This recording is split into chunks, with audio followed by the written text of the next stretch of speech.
Los candelabros del Gran Hotel Reforma lanzaban destellos dorados sobre vestidos y esmóquines. Yo estaba en una mesa arrinconada, mi tarjeta de lugar escondida entre flores. Nadie me miraba. Así había sido mi vida últimamente, estar presente, pero nunca realmente vista. Toda la atención estaba en Javier y Daniela, de pie bajo un arco de rosas. Mi hijo lucía orgulloso en su traje azul marino. Ella, radiante en seda esmeralda y diamantes que brillaban tanto como su sonrisa. Habían rentado el salón entero para su aniversario. La lista de invitados era una exhibición de poder: inversionistas, políticos, empresarios. Javier tomó el micrófono. Esta noche quiero rendir homenaje a la mujer que hace todo posible. Daniela, eres mi compañera, mi confidente, el corazón de esta familia. Luego abrió una caja de terciopelo, un anillo de diamante deslumbrante. Esto es solo un símbolo de mi devoción. Tets. Los aplausos llenaron la sala mientras Daniela mostraba la joya ante las cámaras. No era todo. Javier levantó una carpeta de cuero negro. He transferido 75 millones de pesos en acciones de la empresa a Daniela. Ella merece poseer lo que me ayudó a construir. Más aplausos. Los invitados de pie. Yo permanecí sentada. Sabía que esas acciones venían de la empresa que Ricardo, mi difunto esposo, había levantado para nuestra familia, no para que acabara en manos de Daniela. Y aún quedaba más. Javier mostró una escritura notariada. Como muestra final, la mansión en Valle de Bravo es tuya. Daniela, el público estalló en vítores. Ella fingió lágrimas perfectas mientras él la besaba ante las cámaras. Desde mi mesa, la distancia era abismal. Crucé las manos en mi regazo, el pecho cargado de orgullo, tristeza y algo más oscuro. Recordé noches de turnos dobles para pagar la universidad de Javier. Recordé a Ricardo pidiéndome confiar en el futuro. Y ahora, frente a extraños, mi hijo entregaba todo sin siquiera mirarme. Permanecí en silencio, pero dentro de mí una pregunta palpitaba con fuerza. Cuando tu propio hijo regala todo lo que construiste, ¿qué lugar queda para ti? Antes pensaba que las cenas familiares eran mi lugar en el mundo. En la casa de Polanco, Ricardo encabezando la mesa de caoba, Javier a su derecha. Daniela aún no era su esposa, pero ya ocupaba su lugar como si fuera la dueña. La mesa relucía bajo la lámpara, los vasos de cristal alineados como trofeos. Las conversaciones siempre fluían a mi alrededor, nunca a través de mí. Ricardo lo intentaba, a su manera. Me preguntaba si estaba cómoda, si quería más papas o una copa más de vino. Y a veces redirigía la charla cuando Javier se ponía demasiado presumido o Daniela demasiado desdeñosa. Pero ni siquiera sus esfuerzos podían cambiar la corriente. Los demás habían decidido que mi voz era solo ruido de fondo. No valía la pena detenerse a escucharla. Cuando Ricardo murió, ese escudo desapareció, y el silencio que lo reemplazó se volvió tan pesado que ahogaba. Recuerdo los años antes del éxito de Javier. Cuando cada cuenta era como un muro que se cerraba sobre nosotros, tomé trabajos de tutora por las noches, corrigiendo exámenes en la mesa de la cocina hasta que mis ojos se nublaban. Recortaba cupones, estiraba las listas de compras. Aprendí a hacer rendir un pollo para 3 comidas. Javier nunca notó esos sacrificios silenciosos. Solo veía el resultado: los cheques de la colegiatura pagados a tiempo, los libros apilados en su escritorio, una habitación en el dormitorio universitario sin quejas. Ricardo trabajaba duro en la empresa, pero era yo quien mantenía la casa en pie cuando él viajaba, yo quien llenaba los huecos cuando los números no cuadraban. Cargué con el peso invisible para que Javier pudiera brillar sin sentir el suelo temblar bajo sus pies, para cuando Daniela apareció, pulida y ambiciosa. Yo ya me había acostumbrado a coserme pequeña en mi silla.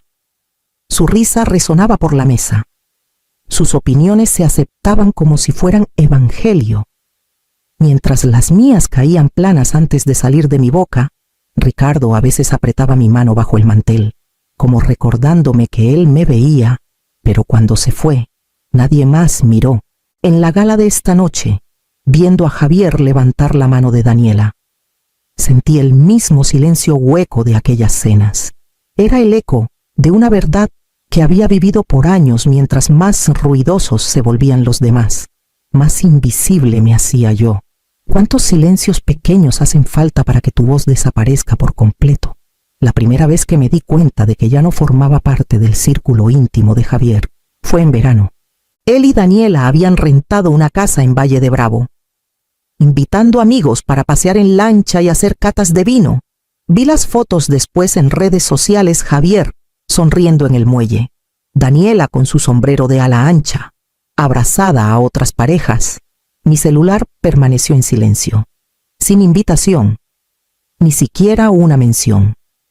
Cuando le pregunté con suavidad por qué no me había dicho, respondió con un encogimiento de hombros: pensamos que no te sentirías a gusto.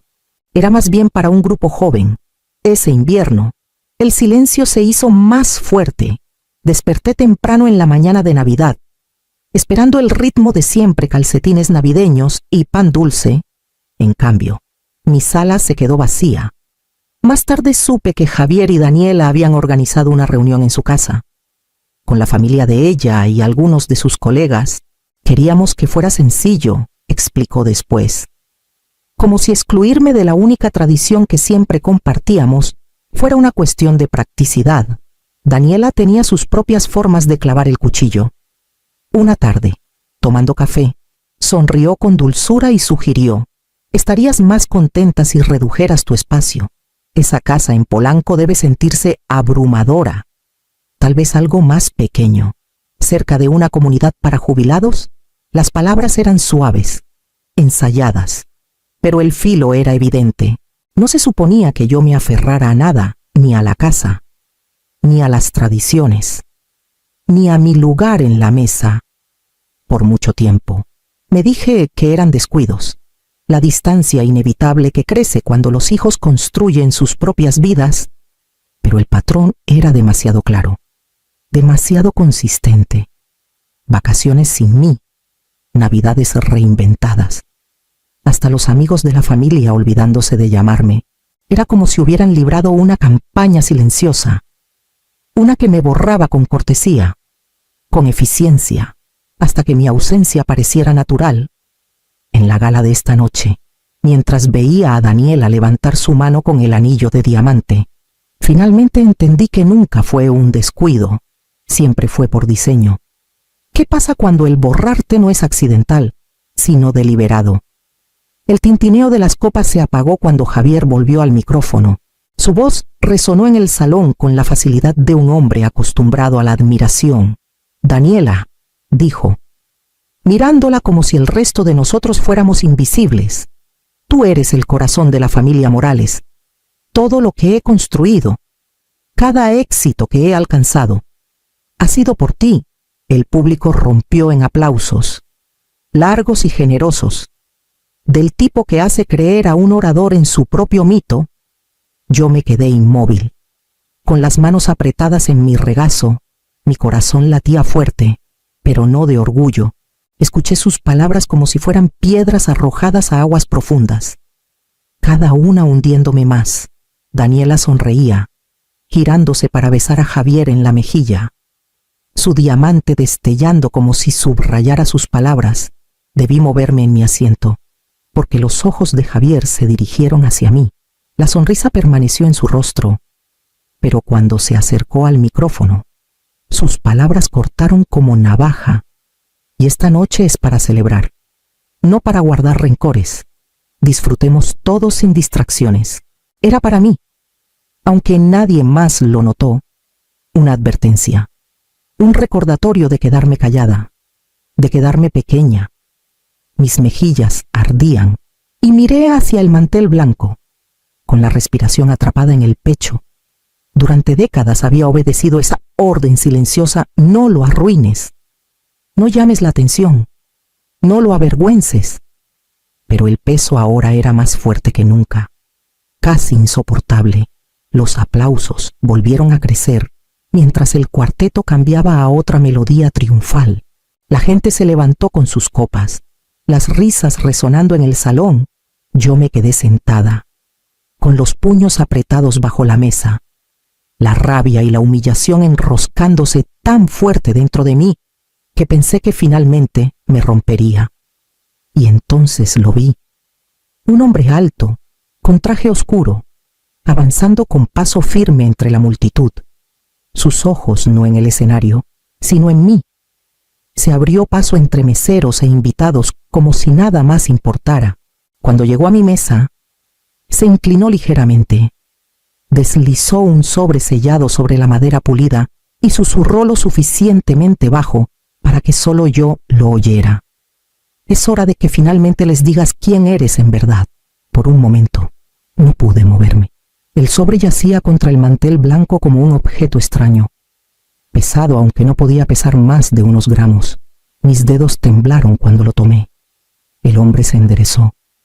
Su expresión firme, su voz medida. Me llamó Tomás Quirós. Dijo: fui socio de Ricardo en la empresa antes de que falleciera. Él me dejó instrucciones. Esta noche era el momento. Abrí la boca, pero no salieron palabras. Ricardo nunca había hablado de esto. La presencia del extraño. El sobre en mis manos se sentía como un trueno después de años de aire quieto. Tomás inclinó la cabeza ligeramente. Es hora de que finalmente les digas quién eres en verdad. Luego se retiró, desapareciendo entre la multitud tan rápido como había llegado, dejándome mirando el sello en el papel. Dudé, medio temerosa de lo que pudiera contener. Durante tanto tiempo me habían tratado como si no fuera más que una sombra, y si el contenido lo confirmaba, mis manos me traicionaron, rasgando el sobre incluso cuando mi corazón me pedía que parara. La primera página era nítida, oficial, con el sello del notario. Mis ojos recorrieron las palabras, tropezando, luego deteniéndose. Era un acuerdo de fideicomiso, fechado 3 años antes de la muerte de Ricardo, las acciones mayoritarias de Maderas Morales, la propiedad en Valle de Bravo y varias cuentas que nunca supe que existían no estaban a nombre de Javier, ni de Daniela, sino a mi nombre. Me llevé una mano a la boca, el papel temblando en mi agarre. Durante años, creí que Ricardo había dejado todo a Javier por deber. Tradición, expectativa, pero aquí, en tinta negra, estaba la prueba de que él había visto algo diferente. Me había visto a mí. En la parte trasera del paquete, una hoja más pequeña se deslizó. La letra de Ricardo cubría la página, fuerte y familiar. Mis ojos se nublaron al leer: Eloísa, si tienes esto en tus manos, significa que me he ido y significa que ha llegado el momento. Conozco el brillo de Javier, pero el brillo sin humildad se convierte en arrogancia. Conozco el encanto de Daniela, pero el encanto sin lealtad se vuelve ambición. Te elegí a ti porque conoces el sacrificio. Entiendes lo que significa construir cuando nadie mira. Dar sin esperar alabanzas. Eso es lo que preservará lo que comencé. No dudes de ti misma. Todo lo que construí es tuyo. Apreté la carta. Mi pecho se contraía. Los recuerdos regresaron, noches equilibrando las cuentas de la casa, mañanas llevando a Javier a la escuela, tardes esperando a que Ricardo volviera de sus reuniones. Él me había visto, después de todos esos años de invisibilidad, y había confiado en mí más que en nadie. Las lágrimas pinchaban mis ojos, pero detrás de ellas surgía algo más fuerte: rabia, porque Javier, hacía apenas unos momentos, había estado en el micrófono, pavoneándose con la riqueza como si fuera su derecho de nacimiento, mientras la verdadera voluntad de Ricardo permanecía sellada hasta ahora. Doblé los papeles con cuidado, presionándolos contra mi regazo, ocultos a la vista, a mi alrededor. La gala continuaba: risas, música, aplausos, pero nada de eso me tocaba. Todo lo que sentía era el peso de lo que Ricardo me había dado y el fuego que comenzaba a arder en mi pecho. Si la prueba de tu valor finalmente llega, ¿la escondes o la revelas frente a todos? Sostenía los papeles contra mi regazo, mis dedos aferrándose al sobre como si fuera lo único que me impedía desvanecerme entre la multitud. La música crecía, las copas tintineaban, y Javier reía desde el escenario. Su mano apretada alrededor de la de Daniela parecía intocable, triunfante, por años. Había permanecido en silencio. Me decía que el silencio era supervivencia, que hablar solo me haría más pequeña a sus ojos. Pero las palabras de Ricardo ardían en mí ahora, más fuertes que la música, más fuertes que los aplausos. ¿Entiendes? El sacrificio. Eso es lo que preservará lo que comencé. El recuerdo de él en la mesa de la cocina surgió, con la corbata floja, su voz baja después de otra cena tensa. El orgullo destruye los legados. Me advirtió, lo que perdura es la humildad y la fuerza para actuar cuando nadie más lo hace. Pensé que hablaba de Javier. Solo ahora me di cuenta de que hablaba de mí. El maestro de ceremonias pidió otro brindis, invitando a todos a levantar sus copas una vez más por Javier y Daniela. Las risas resonaron. El champán brillaba bajo los candelabros, y supe que este era mi momento. Si esperaba, la oportunidad pasaría, y el silencio me reclamaría de nuevo. Me levanté lentamente de mi silla, mis rodillas temblaban, pero mis pasos se afirmaban mientras apretaba el sobre contra mi pecho. La multitud apenas me notó al principio. Demasiado inmersa en su celebración, me abrí paso entre las mesas. Cada paso más pesado, pero más seguro que el anterior. Cuando Javier me vio, su sonrisa se ensanchó, pero no con cariño. Era la mueca que solía usar en la mesa cuando se burlaba de mis preguntas. Cuando sabía que no respondería, creía que me acercaba para alabarlo. Para confirmar la historia que había construido sobre sí mismo, subí el primer escalón al escenario, el sobre firme en mi mano. Javier extendió el brazo como para guiarme al micrófono. Confiado en que jugaría el papel que siempre había jugado la madre, callada, que solo existía para aplaudirlo. Pero esta vez sentí algo cambiar dentro de mí, un peso que se levantaba mientras otra verdad, más pesada, tomaba su lugar. Cuando el silencio ha definido tu vida, ¿puede una sola voz realmente cambiarlo todo? Subí al escenario, el peso de cientos de miradas presionando contra mi espalda.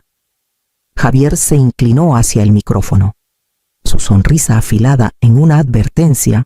Mamá, ¿por qué no dices unas palabras pero que sea breve? No queremos retrasar la celebración. Apreté el sobre más fuerte, el papel crujiendo bajo mis dedos. Mi voz tembló al principio, pero las palabras salieron de todos modos. Este momento me pertenece. El salón se congeló, las copas se detuvieron a medio camino, las risas se cortaron. El cuarteto titubeó hasta el silencio. Javier parpadeó, la confusión destellando antes de que la rabia apretara su mandíbula. ¿Qué estás haciendo? Siseó, aunque el micrófono llevó sus palabras por toda la sala. Saqué los documentos, levantándolos lo suficiente para que las filas más cercanas vieran los sellos notariales. Estos son los documentos del fideicomiso que dejó Ricardo. Me nombran a mí, no a Javier, no a Daniela, como la heredera controladora de Maderas Morales, la propiedad en Valle de Bravo y las cuentas ligadas al legado de nuestra familia. Un murmullo de asombro recorrió la multitud. Los invitados estiraban el cuello, susurrando entre sí. La sorpresa extendiéndose por el salón como una marea. La sonrisa ensayada de Daniela se desvaneció. Su mano congelada en el brazo de Javier, sus ojos entrecerrados por el pánico. Javier se lanzó hacia mí, su rostro encendido. Eso es absurdo. No sabe lo que tiene en las manos. Esto es un error. Intentó tomar los papeles, pero los acerqué a mi pecho. No es un error, dije. Mi voz ahora más firme. Ricardo confió en mí, porque sabía que la arrogancia consumiría a esta familia si no se controlaba. Sabía que la humildad preserva un legado, no el espectáculo. La voz de Daniela se quebró al intentar recuperarse. Está confundida. Ricardo nunca hubiera. Una voz tranquila y firme cortó su protesta. Tomás Quirós dio un paso al frente desde la multitud. Su presencia imponente. Yo fui testigo de la firma de Ricardo. Estos documentos son válidos bajo la ley mexicana. La señora Morales es la fiduciaria legítima. El salón zumbó de nuevo, esta vez más fuerte. Algunos invitados asentían con aprobación. Otros miraban a Javier con incomodidad. Unos pocos se deslizaron hacia las salidas, reacios a quedar atrapados en las consecuencias. La furia de Javier estalló. «Me darás esos papeles ahora. ¿Entiendes? Estás haciendo el ridículo. Me estás avergonzando». Su voz se quebró en la última palabra. La máscara de control deslizándose. Me enderecé. Mis manos finalmente firmes. No. Javier. Durante años. Me quedé callada mientras confundías la crueldad con fortaleza y la indulgencia con amor. Ese silencio termina esta noche. Los murmullos crecieron. La marea cambió. Por primera vez en mi vida. Sentí que la sala me escuchaba no a él, no a Daniela, sino a mí. Mis palabras resonaron más lejos de lo que jamás imaginé que podrían. El rostro de Javier se endureció, pero la autoridad que siempre había blandido ahora se le escapaba de las manos. Daniela bajó la mirada. Su anillo captando la luz como si se burlara de ella. Sostuve la carta de Ricardo cerca, sus palabras resonando en mi mente. Ya no era la olvidada. Era la heredera, la guardiana, la voz del futuro de esta familia. Cuando el poder cambia en un instante, ¿quién se queda contigo y quién se vuelve en tu contra? El silencio tras mis palabras no fue roto por aplausos, sino por el estallido de Javier. Su rostro se contorsionó de rabia mientras golpeaba el micrófono contra el podio. «Esto no se acaba aquí», escupió. Antes de empujar a los invitados atónitos y salir furioso del salón, las puertas se cerraron tras él con una fuerza que hizo temblar los candelabros. Daniela dudó solo lo suficiente para esbozar una última sonrisa frágil, como si aún pudiera salvar la noche, pero los susurros se movían más rápido que ella. Vi el cambio en los rostros a su alrededor, la admiración reemplazada por duda, la envidia por un juicio silencioso. Ajustó su chal alrededor de los hombros y corrió tras Javier, sus tacones resonando contra el mármol, por primera vez en toda la noche. No me encogí, me mantuve firme en el escenario, los papeles seguros en mi mano, el peso de la carta de Ricardo cerca de mi corazón. La sala ya no me ignoraba. Los ojos se encontraban con los míos, algunos curiosos, otros solidarios, otros cautelosos, pero me veían.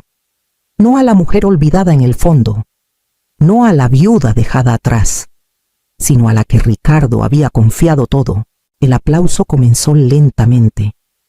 Unas pocas manos desde las primeras filas, vacilantes al principio, luego se extendió, llenando el salón con un sonido que nunca había escuchado dirigido a mí.